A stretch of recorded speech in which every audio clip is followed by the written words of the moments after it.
What happens after you go? I mean, everyone sees all the publicity about buds and everything like that. What happens afterwards?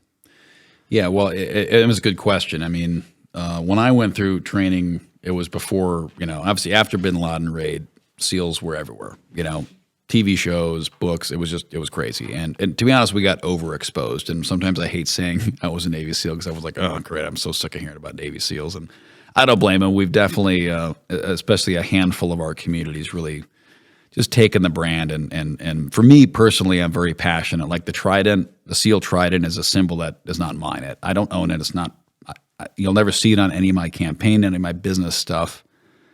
It's not mine to share. I was a steward of it for a while, and many people came before me that wore that symbol, fought with it, died with it on, and I'll never use that symbol. But when I went through, SEALs were still kind of like, literally one time I was in the airport and I was like, oh, you're a Navy, what do you do? I'm a SEAL. She's like, oh, what does that mean? So now we're famous, but we weren't at the time. But when you finish training, you get your Trident at the end of the BUDS is the first 6 months. Then you go through SEAL qualification training. And that's where you really learn all the high-end technical skills to be a SEAL. So, advanced, combat clearance, free fall parachuting, advanced scuba diving, all this more, sexy skills, as one might say. And then you go to your team after that. And during those years, in 08, 09, 10, 11, 12, with both wars raging, I went right to a team that was already deployed. So I graduated, got my Trident, drove from a team in Virginia, drove from California to Virginia, hopped on a plane and was in Iraq, a day later. So, wow. And that was just the op tempo that was going on. That was the operational requirement for our community. So then you join a team and obviously you're a new guy on the team. For me, having already been with the Ranger community for a bit, I went right overseas, joined up with my team overseas.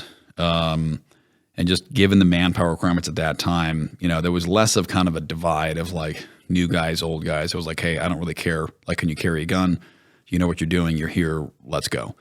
And there was far less kind of community stratification. You'd have Rangers with SEALs, with Green Berets, with Delta, with, Marines, with British, Australian. It was very, whatever it took to get the job done, you got done. And I just loved being deployed. Being at war was obviously terrible. Lost friends. I was wounded multiple times, saw terrible things, but it was also the very, very best experience you can imagine. You see great people doing great things. You see amazing selflessness and heroism. You see incredible evil and incredible kindness at the same time. And you feel that range of emotions in a rawness in a way that there's a reason a lot of veterans come home and have severe challenges, because you can't replace that extreme emotional experience. Everything else just can be dull after that. Everything else, it's hard to get the adrenaline going after that. It's hard to get this, feeling of fulfillment after that. So it was great. I was honored to serve overseas, did many deployments all over the world, and it was so many of the people I served with, it was just humbling to have been able to been there with them. And, as I embark on this new journey, whether it was my businesses I started when I got out or whether it's now running for the Senate, it's always making sure I live up to the legacy of those people, most of whom didn't come back, because I know that their expectations of me would be very, very high.